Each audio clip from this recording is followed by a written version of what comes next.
Сайн бацхан сонсогчдоо Бодод подкастын зүгээс энэ жил ахлахангаа төгсөж байгаа болон Монгол Германы ашигт малтмал технологийн сургуульд дэлсэх сонирхолтой зурагчдаа зориулсан тусгай дугааруудыг хийж эхэлж байна.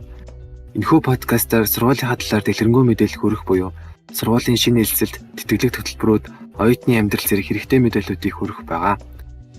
Подкастад өргөдөх зочид нь JMIT-ийн багш профессорууд мөн одоо JMIT-д сурч байгаа оюутнууд төгсөгчдөөс урьж ярилцах болно. Өнөөдрийн дугаард Монгол Германы технологийн сургуулийн сургууль судалгааны үйл ажиллагааны талаар ярилцахаар математикийн багш Дорц Сундуу буюу бидний хэлд саншснаар Сундуу багш маань оролцож байна. Танд энэ өдрийн мэнд хүргэе. Хоёр хосттой болон энэ подкастыг сонсож байгаа бүх хүмүүстээ. За тэгээд түрүүн танилцуулснаар би Монгол Германы хамтарсан ашигт малтмал технологийн сургуулийн дээр математикийн багшаар ажилладаг. Одоогоор JMIT-д нийтдээ 4 жил математикийн багшаар ажиллаад 3 жил болж байна. Үндсэндээ бол би бол инженерийн бэлтгэл хөтөлбөрийн математикийн семинарууд мөн 2 дугаар курсын статистик хичээлүүдийг ордог байгаа тус сургууль дээр. За тэгэхээр таныг сургуулийн эсэлтийн комиссийн гишүүнгээ сонссон. Одоо манай сургуулийн захин бүртгэл явагдаж байгаа. Тэгэхээр энэ жилийн үед ямар шалгуураар оюутнаа элсүүлж эсэлтийн үйл явц ер нь хэрхэн явагдаж байгаа талаар яриагаа эхлэе. За би ч одоо өнгөрсөн жилээс эхлээд эсэлтийн комист гэж ажиллаж байгаа. Эсэлтийн комисс нь ямар үүрэгтэй вэ гэхээр бид нэр сургуулийнхаа нийт тухайн жилийн эсэлтийг зохион байгуулах, эсэлтэгч нарыг мэдээлэлээр хангах болон эсэлттэй холбоотой үйл ажиллагааг зохион байгуулж үр дүнг тайлбарлах үндсэн чиглэлтэйгээр ажилладаг хамт олон байгаа. За энэ жилийн үед болохоор бид нэр өмнөх жилтэйгээ адилхан байдлаар захимаар эсэлт авах зорилготойгоор ажиллаж байна. Одоогийн байдлаар захимаар эсэлт авна гэдэг нь юу гэсэн үг вэ гэхээр бид нэр хүүхдүүд маань онлайнаар манай үндсэн вебсайт дээрээс бүртгүүлээд тэрний дараа бид нэр хүүхдүүдийнхээ яшин дүн мэдээллийг дээр үндэслээд эргээд холбогдоо хүүхдүүд маань үнэхээр манай бакалаврын үндсэн хөтөлбөр шууд эсэх боломжтой юу, инженерийн бэлтгэл хөтөлбөрт маань эсэх боломжтой юу гэдгээр нь одоо хүүхдүүдийн эргэж холбоо үүсгээд тэдрээс одоо яг үхээр гэрээ контрактыг захин байдлаар хийж одоо бид нар сургуульд эрсүүлж авах тийм үндсэн алхамтайгаар ажиллаж байгаа юм жилүүд. Дэлгэрэнгүй мэдээлэл таах одоо вебсайтаас авчна байх. Одоо бүгд яг үхээр яг нарийнчилсан мэдээлэл гэх юм бол одоо бидний хувьд бол энэ жилийн хувьд жоохон хүндрэлтэйгээ асуудал нь эсэлтийн ерхий шалгаж жоохон хойгуур тавигдсан. 7 сарын гаргаад тэгэхээр их богино хугацаанд эсэлт маань явагдана. Эсэлтийн ерхий шалгалтаас хамаарат энэ хүүхдүүд яг үгээр өөрсдөө наан бэлдээд одоо зөвхөн сайт руугаа Монгол Герман технологийн сургуулийн сайт руу бүртгүүлсэн байвал одоо ажил талдаа маш ажил хялбар болох юм болов. Таны хэлсэнчлэн богино явагдана гэж байна. Тэгээд манай сургуулийн эсэлтийн бүртгэл хэдийн хүртэл үргэлжлэх байгаа вэ? Тэгээд өмнө жил болон энэ жил ингээд онлайнаар буюу захимаар ингээд бүртгэлээ явагдаж байна. Тэгээд өмнөх жилүүдтэй харьцуулахад оюутнуудын эсэлт оюутнуудын маань тоонд хэрэг нөлөөтэй байна. Одоо ер нь бол ямар процессортой явж байгаа вэ? За эсэлтийн ерхий шалгалтын бүртгэл маань вебсайт дээр 4 сарын 15-наас эхлээд үндсэн манай вебсайтаар дамжуулж хүүхдүүдэн бүртгүүлэх боломжтой болсон. Одоогоор ч гэсэн ажиллаж байгаа нээлттэйгээр. За тэгэхээр яг хөр үндсэн бол одоо эсэлт дуустал одоо энэ вебсайтн дээр бид бүртгэлээ идэвхтэй байлгаж байна. Тэгэхээр одоо хүүхдүүд нь заавал яшин дүнгээ харчаад хүлээгээд инхэхгүйгээр одоо ч гэсэн ороо бүртгүүлэх боломжтой байгаа. Өмнөх жилүүдийн хувьд тоон үзүүлэлттэй ярих юм бол хүүхдүүд маань яг хөр манай дээр жилээс жилд бүртгүүлж байгаа хүүхдүүдийн тоон нь ихсэж байгаа. Бүртгүүлж байгаа гэж манай сургуулийг сонирхоод мэдээлэл авцсан хүүхдүүд маань яг манай сургуульд орох хүсэлтэй яг бүртгүүлж хэлж байна гэсэн. Тэд нар дундаас бид нар яадаг вөхөр одоо эсэлтийн ерхий шалгалтын оноог нь эсвэл манай сургуулийн одоо босоо үзүүлэлтүүдийг давж байгаа хүүхдүүдтэй эргэж холбогдоо тэдгэрийг цаашд яг ямар хөтөлбөрөөр хэлэх боломжтой, ямар замаар хэлэх боломжтой бид нар тайлбардаг. За тэгээ яг хөө манай сургууль одоо үүсгэн байгуулагдаад үндсэндээ 8 жил үйл ажиллагаагаа явуулаад үндсэн үйл ажиллагаа 7 жил болж байгаа учраас яг хөө сургууль маань жилээс жилд ингээд өсөж байгаа, олон танигдж байгаа гэдэг утгаараа бол бүртгүүлж байгаа хүмүүсийн тоо маань өсдөг жилээс жилд. Гэхдээ тэдний донд харагдж байгаа нэг зүйл нь юу гэхээр бид нэг яг манай болцлыг хангаж байгаа хүмүүс маань өсөлт маань тийм гоё экспоненциал буюу нэг өсөлт нь одоо яг natural харагдахгүй байгаа л да. Энэ юунаас болоод ингээд яг сүүлийн жилүүд тийм тоон үзүүл харахад хүүхдүүд маань яг нэг Захин руу шилжээд ирсэн чинь бүх мэдээ өмнө бид нар яг хөө сургууль болгон дээр очиж эсвэл аймагуд дээр очиж мэдээлэл түгээдэг байсан бол одоо болохоор хүүхдүүд маань илүү мэдээлэл авахдаа онлайн цахимаар фэйсбүүкээр эсвэл нөгөө үндсэн ерөнхий сургуулийн вебсайтаар дамжуулж мэдээллийн телевизэн сүгүүдээр авдаг болсноос яг хөө бага зэргийн хүүхдүүдийн маань юунд буурж гин үү даа гэж харагдаж байгаа. Яг тийм нэг манай үндсэн шалгуурыг давах боломжтой хүүхдүүд маань тоо хэмжээ арай нэг тийм бидний хүссэн шиг өсөлттэй харагдахгүй юм гэж дүгнэлт харагдаж байгаа. Дээр нэмээд яг хөхөр бид нэг ковидтэй холбоотойгоор одоо баг бид 2 жилийн хугацаанд цахим сургууль руу шилжиж 10 жилүүдийнх маань хүүхдүүд маань энэ жилийн хүүхдүүд бүр цэвэр одоо цахимаар хичээллэж орсноос болоод яг хүүхдүүдийн маань яг хөхөр яшин дүн жоохон буурч эхэлж байна.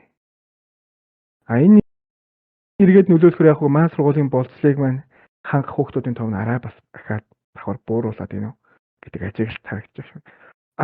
Өмнөх жилд элсэн инженерийн бэлтгэл хөтөлбөрт элсэн хүүхдүүд эсвэл бакалаврт элсэн хүүхдүүдийн хувьд яг хөө хэдийн нөгөө нэг жилийн хаврын семестрт яг хөө зайнаас хичээлээ үтсэн 10 жилийн хичээлээ тэгээд яшин шалгалтаа өтөө бид яг хөө 11 дуурайн гим төвшний хүрээнд шалгалтаа өгсөн ч гэсэн яг хөө манай сургуульд элсэж ороод бас яг одоо инженерийн бэлтгэл хөтөлбөрт чиглэх хүүхдүүд маань агуулгын хүрээнд нөхөөд суралцахад бол бүрэн боломжтой харагдаж байгаа.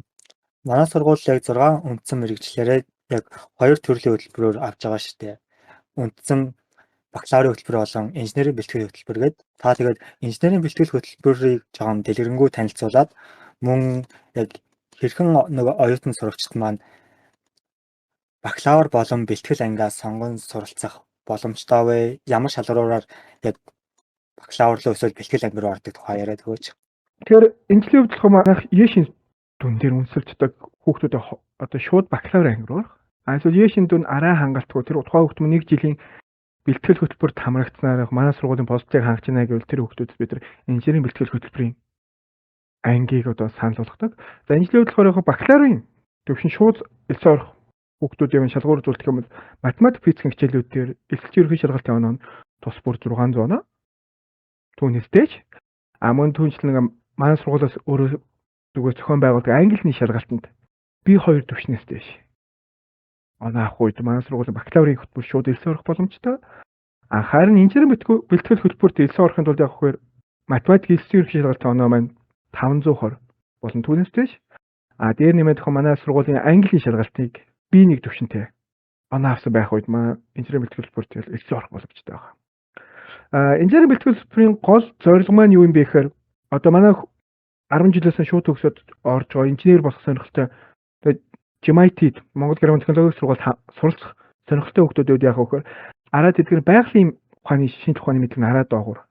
Өөрөөр мат физик хими үндсэн төвшин жоохон доогуур. Эсвэл яг хөөр английн төвшин одоо шууд нөгөө бакалаврын хөтөлбөрт элсэн ороод англи дээр хичээл үзэхэд арай бүрэлдэхээргүй байх юм бол би одоо тийм хүүхдүүд бид нар сонгон шалгаруулад инженерийн бэлтгэл хөтөлбөрийн тоо оролцуулж урдгаа. Энэ хөтөлбөр маань бол нийтдээ 2 семестр 1 жилийн хугацаатай явагддаг. Үндсэн гол зорилго маань энэ инженерийн бэлтгэл хөтөлбөрт тухайн хүүхд маань суралцсанаар юу олж авах вэ гэхээр байгалийн ухааны хичээлүүд тэр дундаа математик, физик, хими хичээлүүдийг яг хөөр хоцрогдлыг арилгах мөн түүжлээ яг хөөр яг бакалаврын хөтөлбөрт элсэн ор суралцахад бэлэн болох. Тэгээд яг хөөр бакалаврын хөтөлбөрийн хичээлүүдийг одоо үзэж эхлээд яг хөөр тухайн хүүхд маань өөрийгөө Монгол геологийн технологийн сургуульд оюутан гэдгээ бүрэн мэдэрдэг болохоор зорилготой. Дээр нэмээд манай сургуулийн маань үндсэн хөтөлбөр маань дандаа англи дээр явагддаг. Тэгээд сургууль маань бакалаврт элсэн ороход C1 төвшний хэлийг бид нэр хүүхд болгоноос шаарддаг байгаа. Тийм учраас хүүхдүүд маань яг хөөр инженерийн бэлтгэл хөтөлбөрөөр суралцсан бас тухайн 1 жилийн хугацаанд английнхээ төвшинг C1 төвшний хүргээд цаашдаа бакалаврын хөтөлбөрүүдэд суралцсан явахд бол яг ямар нэг асуудал гарахгүй тэр бүрэн төгс одоо суралцах өөрийгөө боловсруулах боломжтой болно гэдэг зорилгоор одоо энэ хүү инженерийн бэлтгэл хөтөлбөрийг бид нэр сургуулийн зүгээс санал болгодог байгаа. Өмнөх жилүүдийн туршлага одоо дээрс хүрэхэд бас өөрийнхөө зүгээс харахад бол инженерийн бэлтгэл хөтөлбөрөөр хүүхдүүдийг бид нэр илүү сайн төлөвшүүлэхэд суралцах чадварыг одоо яг илүү одоо яг нэг бакалаврын төвшний суралцах цаашид агсын төвшний сургалтанд үнийг өөрийг нь бэлддэг тийм боломж олгодгоор бол энэ хөтөлбөрийн даваа тал байгаа юм болов гэж харагддаг миний зүгээс бол. За тэгэхээр та эсэлтийн комиссаас гадна ингээд GMIT математикийн багш идэг штэ. Тэгээд одоо бүгдээрээ ингээд онлайнаар хичээлээ үзээд яг нийт 3 дахь семестрээ үзэж байна. Тэгэхээр онлайнаар яг үзэж эхэлснээс хойш яг хичээл заах ямар хөө байв, ямар хүндрэл бэрхшээл гарав, ямар боломжуудыг нээж харав гэдэг талаас ярил. За анхшмал бид нар одоо бүгдээрээ багшч, сурагч, оюутнууд ч ер нь бүгдээрээ л нэг тийм шокны байдалд орсон байх гэж бодсон. Миний хувьд л яг тэгэхээр шууд бид нэг тэнхимийн сургалт гэдэг нь бид нарт юу гэдэг вэ? Багш, оюутнууд болон оюутан хоорондоо харилцах нөгөө мэдлэгийг нэг нөгөөдөө дамжуулах тийм боломжтой байдаг байсан. Маш асар богино хугацаанд. Гэвч зарим сургалт руу бид нар шилжээд эхлэхээр юу болсон бэ гэхээр нөгөө хоорондын харилцаа маань илүү холдоод эхэлсэн. Хэдий бид нар яг онлайнаар шууд нөгөө бид нар семинар, лекцийн хичээлүүдийг онлайн virtual room үүсгээд хоорондоо ярилцсан боловч тийжээ яг хөөр ямар нэгэн байдлаар нөгөө техникийн асуудлууд эсвэл нөгөө дасаагүй орчин гэдгээс болоо бидний хувьд яг хөөр communication нь илүү одоо харилцаа нь илүү холдоод эхэлсэн. Энэ дээр сүнслээ юу болж ийм гэхээр зарим хүмүүс маань яг хөөр илүү нөгөө шууд нөгөө холбоос байхгүй ч нөгөө тухайн хичээлийг ойлголтууд илүү удааширсан. Эсвэл бүр нөгөө яг тийм нөгөө шинэ орчинд одоо хүн чинь нөгөө шинэ орчинд орохоор жоох нэг төөрөлддөг эсвэл тухайн нэг орчинд дасан зохицохын тулд их хугацаа зарцуулдаг. Яг тийм байдалд ороод ирсэн. Бид нар энэ бол эхний семестр биднээс ажилласан. Энэ тал дээр болох маа одоо сургуулийн зүгээс одоо яг орчиндоо virtual орчинд онлайн сургалтын хүрээнд бид нар ямар боломжууд байх вэ? Юуг сайжруулах вэ гэдэг зорилгоор оюутнуудаас асуулгууд, багш ажилтнаас асуулга авч, мөн төсөл олон улсын жишг одоо үзүүлэлтүүд, тэдгээр нь сургалтын орчнуудыг бүрдүүлэхийн төлөө бид нар зорж ажиллаж байгаа. За энэ одоо зорж ажилласан бидний үйл ажиллагааны үр дүн болохоор бид өмнөх семестрээс өмнөх семестр гэдэг чинь одоо 2020 оны намрын улиралд бид нэг эхний бас нэг 2 сар техмэр орсон шүү дээ. Тэрний дараа яг буцаад ингээд ковидор дулмаас бид нэг зайны карантинд ороод зайн сургалт руу шилжиж бид тэр бас ч их дөхөм хаана одоо шилжилттэй хүүхдүүд маань илүү нэг уян гатнаар мэдэрч хүлээж авч ийн багш ажилчдын хувьд гэсэн яг шууд нэг техник технологи болон нэг мэдээллийн бааз суурьуд нь бэлтгэгдсэн байсан учраас одоо үйл ажиллагаа илүү тогтвортой явагдаж байна уу гэж харагдаж байна. Сүүлийн 2 семестрийн. Энэ хаврын семестрээс оюутнууд бүр одоо яг хөөр аль хэдийн нэг зайн сургалтанд одоо талцсан оюутнууд багш нар мөн нэг хичээлийн хөтөлбөрүүдтэй бид нар байсан учраас хаана бол нэг тийм асуудал гарсангүй юу гэж харагдаж байна. Гэхдээ энэ бол яг бид нар зөвхөн нэг сурганы үйл ажиллагаатай холбоотой гэсэн болохоос гол бэрхшээл маань хаана үүсээд байна гэхээр илүү нэг тийм техник асуудлууд дээр магадгүй интернетийн хурд эсвэл нөгөө интернет холбогдож байгаа тийм техник технологи компьютер, ноутбук, wireless төхөөрөмжийн үүднээс болоод нэг бага зэргийн хүндрэлүүд одоо үүсэж байна гэж харагдаж байгаа шиг байна.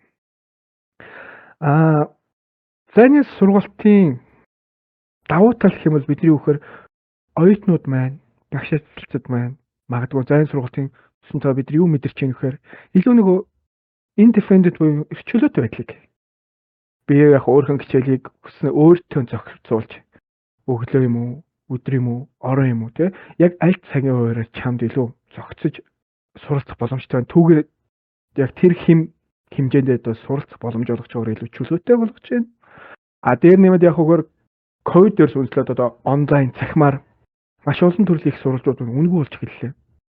Бид нар одоо тухайн үзэж байгаа хичээлийн агуулгыг өөр их сурвалжаас Америк, Европ, Германы ихтэй сургуулиудын санал болгож байгаа тэр үнэгүй курсүүдээс тэр мэдээллийн баазуудаас бид нар өссөн мэдээлэл татж аваад эсвэл гүйтсэн видео контентуудаа үзснээр өөрийнхөө мэдлэгийг дэлгэрүүлж ойлгох тухайныг агуулгыг авах хөөр илүү нарийн гүнзгий төвшөнд ойлгох боломжтой байгаагаар одоо онлайн сургалтын давуу тал болж эхэлж байна. Сул тал нь юу гэхээр бидний хувьд яг сул талын хувьд яг энтэй зэрэгцээд ямар сул тал үүсэж байгаа гэхээр MIT дээр маань сургуулийн онцлог кампус хотхон хэлбэр хөгждөг. Тэгээ тэнцээ бид нар юуг илүү түлхүү анхаардаг хүүхдүүд нь хоорондоо нэг нөгөөдгөө харилцаж өөрсдөө яг Монгол нутагт тийм бий болох тэр мэдлэгийн төлөө бид нар зорж ажилладаг. Тэр тал маань жоохон удаашралтай болж эхэлж байгаа нь ажиглагдчих байгаа. Сул тал нэг юм бол. Тэгээ түрүүнд дурдсан нэг техник асуудлууд л мэдээж бас нэг шууд бус маш том сул тал болж харагдаж байгаа шиг байна. Тэр энэ хэсэг мэнд шууд бус сул тал болохоор юу гэж юм хэрэг бид нар хүүхдүүдийн мэдлэгийг нөгөө тэгш бус байдлыг хүлээж авах нөхцөл байдалд оруулаад байгаа шиг байна бидрийг. Одоо ингээд өнгөрсөн жилүүдийн эсэгчдээс заримаас нь сонсож байхад ингээд 1-р курстэй буюу бакалаврын төвшөнд тэнцсэн хэрнээ шууд бэлтгэл курсыг сонгож суралцж байгаа тохиолдол харагдсан. Бэлтгэлтэй орохын ядаа тэгж давуу тал нь яг юу вэ? Юу гэхээр ер нь бол тухайн нэг хүүхэд одоо бид нар шинээр хэлсэж орж байгаа хүүхэд маань бакалаврын боловсрол хангасан үед инженерийн бэлтгэл төвийг сонгох тийм тохиолдлууд гардаг. Тэгэхээр энэ маань яг хайцсангүй баг. Үүдэлж гол шалтгаан нь болохоор тухайн хүүхэд өөрийнх нь одоо нэг яг би одоо дээд сургуульд ороод оюутан нөгөө сурагч гэдэг статус нь солио оюутан гэдэг статус болоод ярихаар нөгөө хүүхэд маань өөрийнхөө нөгөө одоо нөгөө шинэ орчинд дасан зохицохгүй байх байдал ч юм уу эсвэл нөгөө өөр сургуульд одоо ихтэйс MIT гэдэг сургуульд орж ирэхээр нэг өөрөөсөө танил бус орчинд байгаа учраас тэр хүүхэд маань өөрөө яг баг зэрэг хэмжээний айц барьерт орж эхэлдэг. А тэрнээс яг зайлшгүй давуу тал нь юу инженерийн бэлтгэл. Яагаад инженерийн бэлтгэл бүр тэрнээс зайлшгүй боломжтой гэвэл бидний тэр хүүхэд маань яг агуулгын өрөө сургалтын өрөөнд болохоор өөрийнхөө мэддэг зүйлийг үзнэ эхний хэсэг. Өөрөөр тэр хүүхэд маань сургалтын төвшөнд өөр дөр ямар нэг ачаал хүлээж авахгүй гэсэн. А дээр нэмэд явахгүйгээр тэр нөгөө суралцах хугацаанд сургуультайгаа танилцах, өөрт байгаа боломж болцог бүр дэлгэрэнгүйгээр илрүүлэх. А тэгээ нөгөө дээл заадаг багш нарыгаа таньж мэдэх, сургуулийн үйл ажиллагаанд оролцож их тэр цаг зав бас бакалаврын оюутнууд бол илүү одоо сайн байдаг учраас инженерийн бэлтгэл бүрт орох сонирхолтой байдаг. Одоо тухайн сонгож орж байгаа хүмүүс байна. А өдөөж шууд бакалаврын хөтөлбөрт ороход бол хүүхдүүд одоо үндэс шалгуурууд авсан үед ямар нэг асуудал байхгүй. Гэтэл яг тэн дээр маань хүүхдүүд яг нэг зүйлийг анхаарах гэж бакалаврын хөтөлбөр шууд орохоор тэр хүүхдүүд MIT-гийн бакалаврын оюутан болж байна. Бакалаврын оюутан болохоор бид нар тэр хүүхд маань өөрөө гэсэн хариуцлага хүлээж эхэлнэ. Тэр хүүхд орж байгаа хичээлүүдийн маань цаг нь ихсээд эхэлнэ. Өөр тэр хүүхдээс бид нар одоо нэг инженер хөтөлбөрийн хүүхдийг бодвол илүү нөгөө нэг жоохон шахалтанд ор хүүхд маань ажиллаж эхэлнэ. Суралцаж эхэлдэг.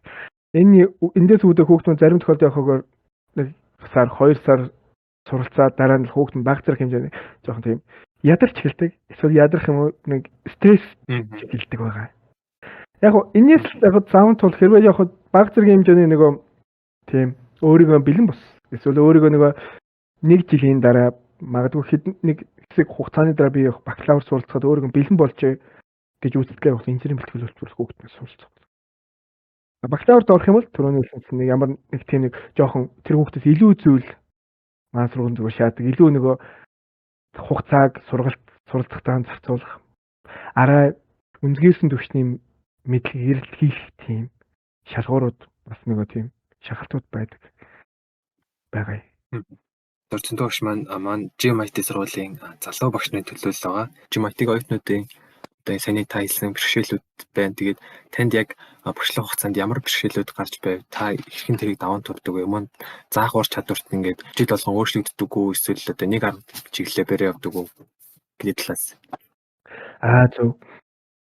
Яг миний үндсэн бол яг багшлах заах арга барил нь би өөрийнхөө зүгээс бодохдоо яг хүүхдүүдийг илүү нөгөө юмыг задлж ойлгох.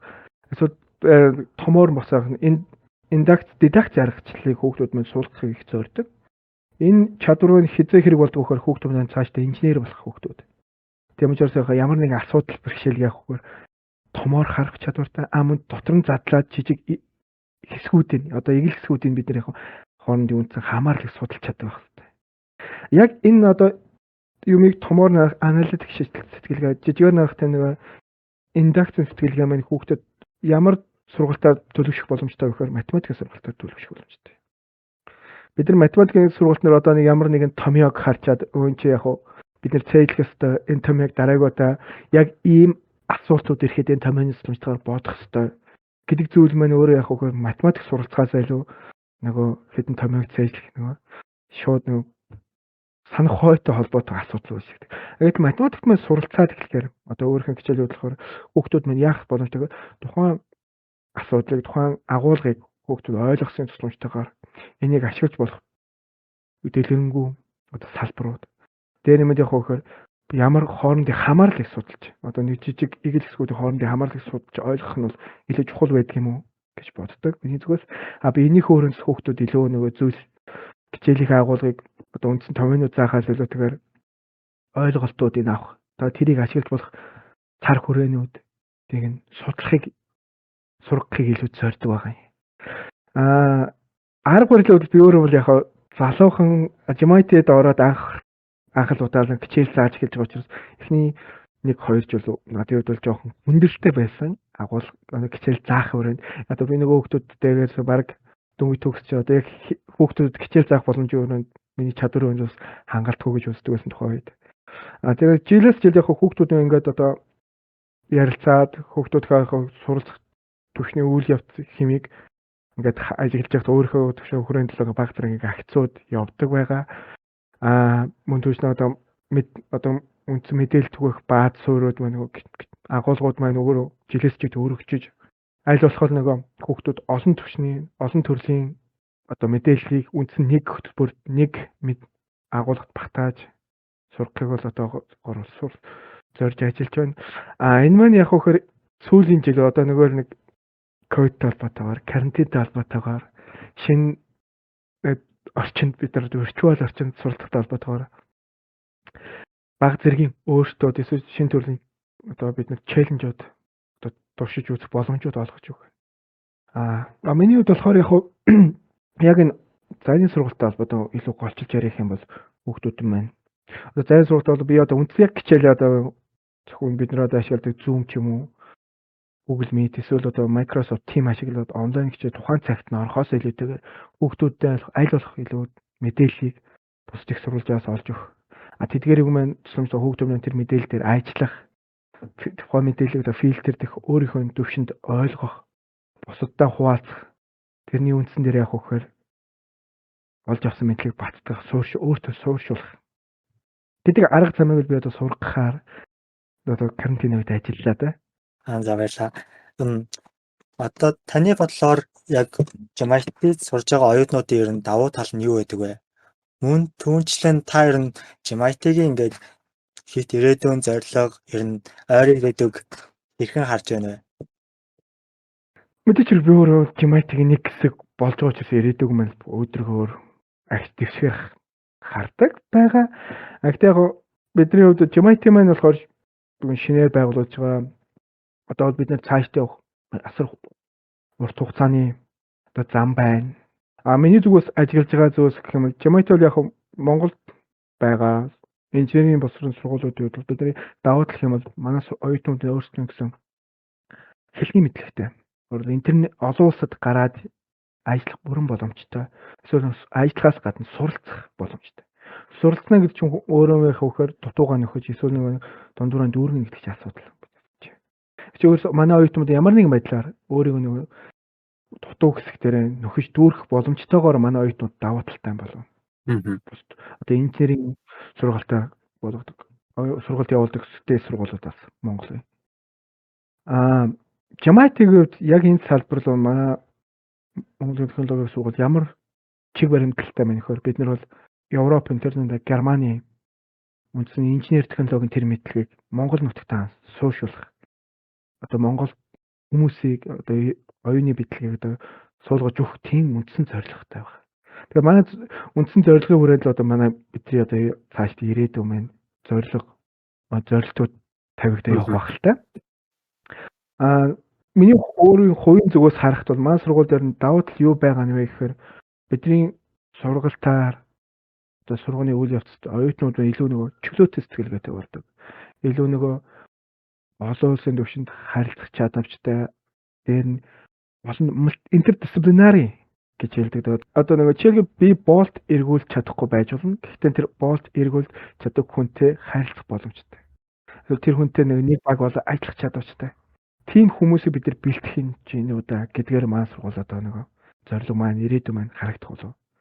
Тэр нь цаашдаа маань сургуулийн зорилгын хүрээнд бол бид нар үндсэн сурганаасаа гадна компани одоо индастри трендтэй хамтарч ажиллах гэдэг зорилго байгаа. Тийм учраас оюутнууд илүү нөгөө сургалт түүнээс гадна сургалт судалгааны бааз суурьтай тийм мэдлэгтэй оюутнууд төгсөх болов гэж бодож байна да. За баярлалаа. Тэгээд подкаст маань ингээд дуусгаж байна. Танд манай сургуульд эсэж байгаа оюутнуудад хандаад хэлэх үг байна уу? Шинээр их орох гэж оюутнуудаа хандж иргээд ер нь бол тийм хүндэлтэй биш. Орчин сурах юм бол хүүхдүүд маань гол нь бид нар юу хүүхдүүдээс юу хүсэх вэ? Тухайн хүүхд үнэхээр инженер болох. Эсвэл тухайн сонирхсан мэрэгчлийг суралцах тийм чин хүсэлтэй байх. Тэр нэмээд өөрийн гэсэн одоо soft skills буюу чадваруудтай байх. Өөрийгөө таньж мэдсэн хүүхдүүд орж ирэх юм бол маань сургуульд бол амжилттай сайн суралцах бол бүрэн боломжтой байгаа ш гэж хэлмээр байна. За, баярлалаа. Энэ дугаарын зочноор Монгол Германы хамтарсан ашигт математикийн логик сургуулийн математикийн багш мөн эсэлтийн орооны гишүүн Дорцын багш маань оролцлоо. Урилгыг хүлээсэнд баярлалаа. За баярлалаа. Тэгээд дараагийн дугаараар уулзцгаая.